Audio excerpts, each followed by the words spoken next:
Shalom, shalom, shalom. Selamat pagi masyarakat iman yang dikasihi Tuhan. Kita bersyukur karena kebaikan Tuhan hari ini. Biarlah Tuhan yang memberikan kita kekuatan. Bapak Ibu, ini menjadi Genta Sabda terakhir sebelum liburan. Jadi Genta Sabda mulai 15 Desember sampai 15 Januari libur bersamaan juga dengan seluruh kegiatan tengah minggu.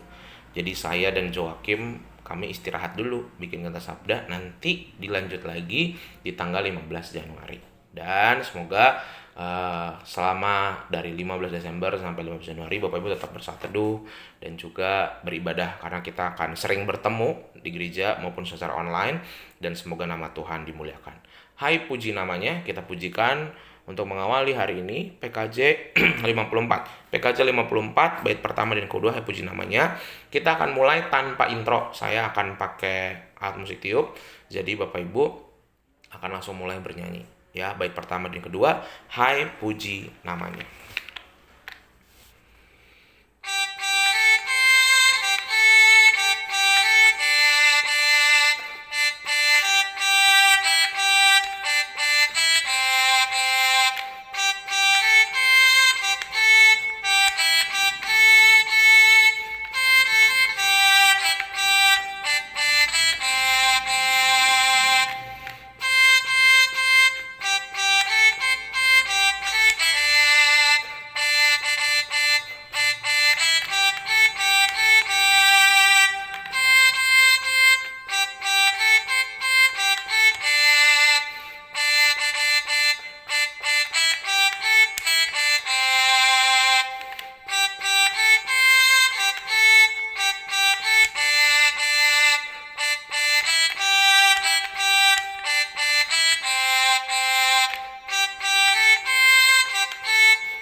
Mari kita bersatu di dalam doa.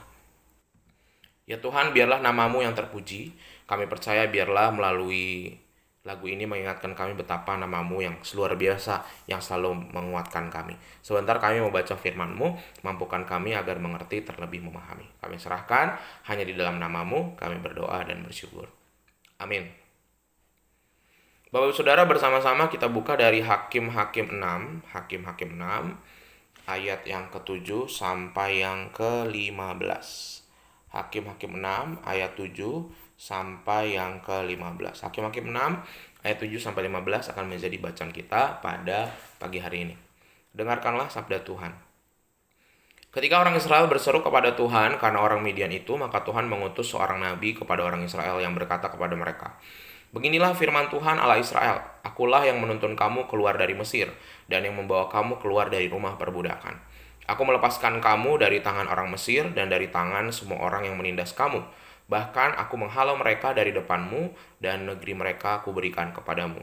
Dan aku telah berfirman kepadamu, Akulah Tuhan Allahmu. Maka janganlah kamu menyembah Allah orang Amori yang negerinya kamu diami ini. Tetapi kamu tidak mendengarkan firmanku itu."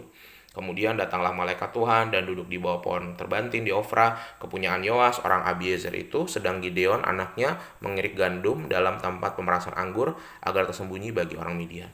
Malaikat Tuhan menampakkan diri kepadanya dan berfirman kepadanya demikian, "Tuhan menyertai engkau, ya pahlawan yang gagah berani." Jawab Gideon kepadanya, "Ah Tuanku, jika Tuhan menyertai kami, mengapa semuanya ini menimpa kami? Di manakah segala perbuatan-perbuatannya yang ajaib yang diceritakan oleh nenek moyang kami kepada kami?"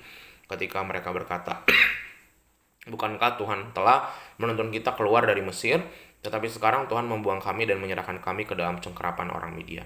Lalu berpalinglah Tuhan kepadanya dan berfirman, "Pergilah dengan kekuatanmu ini dan selamatkanlah orang Israel dari cengkeraman orang Midian.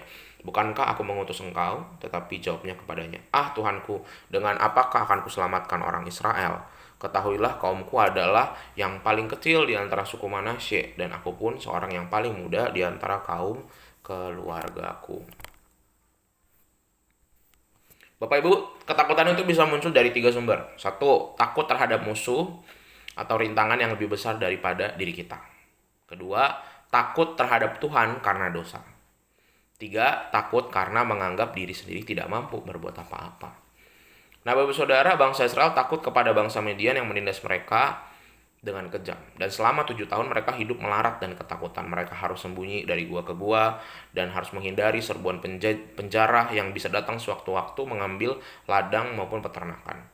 Ketakutan dan kekesalan itu membuat mereka jadinya selalu berseru kepada Tuhan. Dan setelah lewat 7 tahun, akhirnya Tuhan mendengar dan mengutus nabinya untuk mengingatkan bahwa semua ini terjadi karena salah mereka juga. Mereka mengkhianati Tuhan dan menyembah ilah lain. Nah, Bapak Ibu, Bapak Gideon ini takut terhadap Midian. Dia menyembunyikan diri ya terhadap Tuhan karena sadar bahwa bangsanya sedang dihukum dan karena kejahatan mereka, jadi dia takut juga. Dia juga takut karena menyadari bahwa sebenarnya dia juga nggak ada apa-apanya. Dan Tuhan memahami perasaan takutnya Gideon dan seluruh bangsa saat itu. Tetapi Tuhan tetap peduli dan Tuhan mau mengajak umat termasuk Gideon untuk keluar dari keadaan itu. Justru dari ketakutan itulah Tuhan pakai. Kriteria pemilihan Tuhan bukan berdasarkan apa yang kelihatan dari penampilan, kemampuan, atau kehebatan seseorang, tetapi justru dari kepekaan batin dan pergumulan yang dialami. Nah, ini ketulusan hati dan kesediaan untuk taat kepada Dia. Tuhan tidak mengecilkan sikap Gideon yang merasa kecil.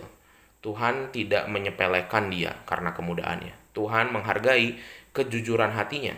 Dan Tuhan mengabulkan penguatan Gideon yang dia butuhkan dalam berupa tanda-tanda ajaib agar dia sanggup keluar dari ketakutannya. Nah, apa yang sedang kita takutkan dan khawatirkan? Bila dosa menjadi sumbernya, berpalinglah kepada Tuhan dan bertobat. Tuhan siap mengampuni kita. Bila masa depan menjadi pergumulan kita, Dia adalah penguasa masa depan kita. Bila rasa rendah diri melanda mereka, Dia justru mau memperlengkapi dan memakai kita sesuai dengan rencana indahnya. Semoga Bapak Ibu menuju akhir tahun ini dan kita percaya bahwa Tuhan yang memelihara kita. Jangan takut, jangan bimbang, karena Tuhan akan selalu membawa kita melewati hal-hal yang mungkin gak biasa kita lakukan. Tapi Tuhan tahu bahwa itu yang terbaik buat kita. Kita akan menjadi Gideon-Gideon kecil yang berjalan dalam rencananya. Pasti akan ada kejutan, tapi percayalah bahwa Tuhan tetap setia. Amin. Mari kita berdoa.